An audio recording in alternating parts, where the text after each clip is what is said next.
તહેવારોનો સમય આવે એટલે આપણે કંઈ ને કંઈ સ્વીટ બનાવતા હોય, તો આજે આપણે માખણ જેવા નરમ અને મોઢામાં મૂકતા જ પીગળી જાય તેવા નાળિયેરના લાડુ બનાવશું. અને વળી આ મીઠાઈ બનાવવામાં તો માવો, કાજુ બદામ, મિલ્ક પાવડર કે પછી કન્ડેન્સ મિલ્કની તો બિલકુલ જરૂર નહીં પડે. એટલે કે માત્ર 2 જ મુખ્ય સામગ્રીથી આ મીઠાઈ તૈયાર થઈ જશે. તો ચલો માત્ર થોડી જ મિનિટોમાં અને એકદમ નવી રીતે આપણે નાળિયેરના લાડુ તૈયાર કરીએ. નમસ્કાર મિત્રો, સ્વાગત છે તમારું. જો તમને મારી રેસિપીઝના વિડીયો ગમતા હોય તો લાઈક, શેર અને મારી ચેનલને સબસ્ક્રાઇબ કરજો. તો આ એકદમ કેરેમલાઇઝ ટેસ્ટી એવા લાડુ બનાવવા માટે અહીંયા તો મેં તાજું નાળિયેર આવે એ લઈ લીધું છે.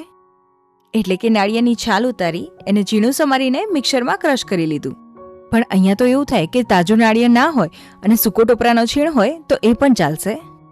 પણ જો સૂકું ટોપરું વાપરતા હોય ને તો થોડી રીત અલગ કરવાની, એ તો આપણે આગળ જોઈશું. તો આમ ટોટલ 2 કપ જેટલો નાળિયેરનો છીણ હોય ને એની સામે અડધો કપ જેટલી ખાંડ લઈ લીધી છે. તો એકદમ લો ગેસની ફ્લેમ ઉપર ખાંડને આપણે કડાઈમાં ઉમેરી દેવાની અને ખાંડને ઉમેર્યા પછી આવી રીતે તેને થોડી સ્પ્રેડ કરી દેવાની. એટલે કે અહીંયા તો આપણે કેરેમલ તૈયાર કરવાનું છે.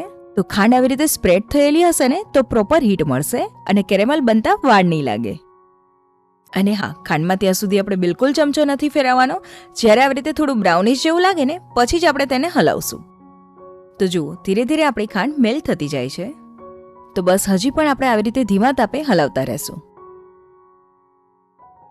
કેરેમલ તો કેવું કે બધી જ ખાંડ એકદમ સરસ પીગળી જાય ને ત્યાં સુધી આપણે થવા દેવાનું. અને ખાસ ધ્યાન રાખવાનું કે આપણે કેરેમલને એટલે કે ખાંડને આપણે વધારે પડતી બ્રાઉન નથી થવા દેવાની.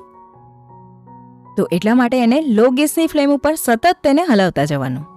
તો અહીંયા જોઈ શકાય છે કે કેરેમલ હવે થોડું ગોલ્ડન બ્રાઉન જેવું થઈ ગયું છે.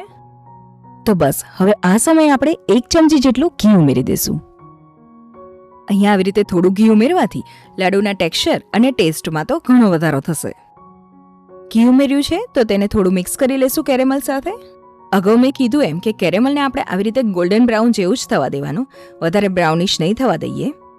તો બસ હવે આપણે છીણેલું નાળિયેર ઉમેરવાનું છે. પણ આ સમયે ગેસની ફ્લેમ આપણે બંધ નથી કરવાની, એકદમ લો જ રાખવાની. નાળિયેરનો છીણ થોડો ચીપકશે પણ ધીરે ધીરે તેને હલાવતા જશો ને તો એકદમ સરસ તે કેરેમલ જોડે મિક્સ થઈ જશે. હવે અહીંયા તો મેં તાજા નાળિયેરનો છીણ લીધો છે.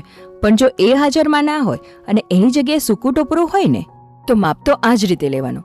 પણ એ સૂકા ટોપરાના છીણમાં થોડું નવશેકું દૂધ ઉમેરવાનું. તો દૂધ કેટલું? તો એકદમ લિક્વિડી થાય એવું નહીં, પણ ખાલી ને ખાલી છીણ આપણો જે છે એ પલળે એટલા પૂરતું જ.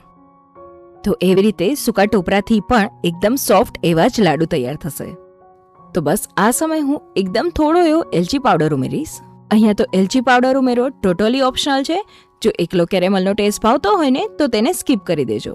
અને સાથે સાથે 1 મોટી ચમચી જેટલી દૂધની મલાઈ પણ એડ કરી દઈશ.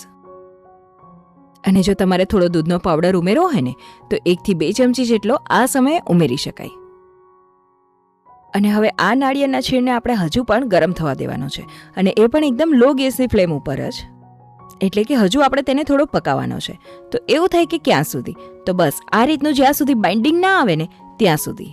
અને અહીંયા તમે જોઈ શકો છો કે જેમ જેમ પકાણો ને એમ તેનો કલર પણ થોડો વધારે બ્રાઉનિશ જેવો થયો. તો બસ મિક્સરને હવે ગેસ ઉપરથી નીચે ઉતારી ઠરવા દેશું. ખરેખર આ સમયે એટલી બધી સરસ કેરેમલ અને ટોપરાની સ્મેલ આવે છે ને, એટલે કે આ લાડુ તો પેલી ટોપરાની ચોકલેટ હોય ને એ ટાઈપનો ટેસ્ટ આવશે. એટલે કે નાના મોટા દરેકને ભાવશે. તો બસ અહીંયા આપણું મિક્સર એકદમ સરસ ઠરી ગયું છે. તો હવે તેના લાડુ તૈયાર કરી લેશું. અહીંયા તો મેં સિમ્પલ રાઉન્ડ શેપ જ આપી દીધો. પણ જો તમારે મોલથી કરવા હોય ને તો એકદમ સરસ મજાનો લુક આવશે. તો લાડુ તો એકદમ સરસ વળાઈ ગયો, પણ સૂકા ટોપરાથી એને થોડો કોટ કરી લેશું. તો અહીંયા જોઈ શકાય છે કે આ લાડુની રેસિપી તો એટલી બધી સરળ છે ને. તો બેચલર્સ કે બિગિનર્સ એટલે કે જેને બહુ રસોઈ બનાવતા ના ફાવતી હોય ને એ પણ એકદમ સરળતાથી બનાવી શકશે. બસ ખાલી એટલું જ ધ્યાન રાખવાનું કે કેરેમલ બનાવતી વખતે ગેસની ફ્લેમ એકદમ લો જ રાખવાની અને એને વધારે પડતું બ્રાઉન નહીં થવા દેવાનું. અને માપમાં પણ 2 કપ જેટલો ટોપરાનો છીણ તો એની સામે અડધો કપ જેટલી ખાંડ. પણ જો થોડું વધારે ગળ્યું ભાવતું હોય ને તો 1-2 ચમચી વધારી દેવી. તો બસ અહીંયા આપણા લાડુ તૈયાર છે, પણ થોડો દેખાવ આવે એટલા માટે પિસ્તાની કતરણ લગાવી દઈશ. તો અહીંયા આપણા એકદમ ક્રીમી અને રીચ એવા લાડુ બનીને તૈયાર થયા છે. તો જુઓ, અહીંયા હું તમને તોડીને બતાવું છું. અને વળી અહીંયા તો આપણે તાજું નાળિયેર વાપર્યું છે, તો કેરેમલ સાથે એનો ટેસ્ટ તો એકદમ સરસ આવે છે. અને વળી એવો પણ પ્રશ્ન થાય કે આ લાડુ કેટલા દિવસ સુધી સારા રહે? તો 5 થી 6 દિવસ સુધી એને કંઈ જ નથી થતું. અને વધારે દિવસ જો સ્ટોર કરવા હોય ને તો તેને ફ્રીઝમાં રાખી દેવા. તો તમને એકદમ સિમ્પલ અને સરળ એવી આ રેસિપીનો વિડીયો કેવો લાગ્યો એ મને કમેન્ટમાં જરૂરથી જણાવજો. અને જો વિડીયોઝ ગમતા હોય તો લાઇક, શેર તેમજ મારી ચેનલને સબસ્ક્રાઇબ કરજો. ખૂબ ખૂબ આભાર.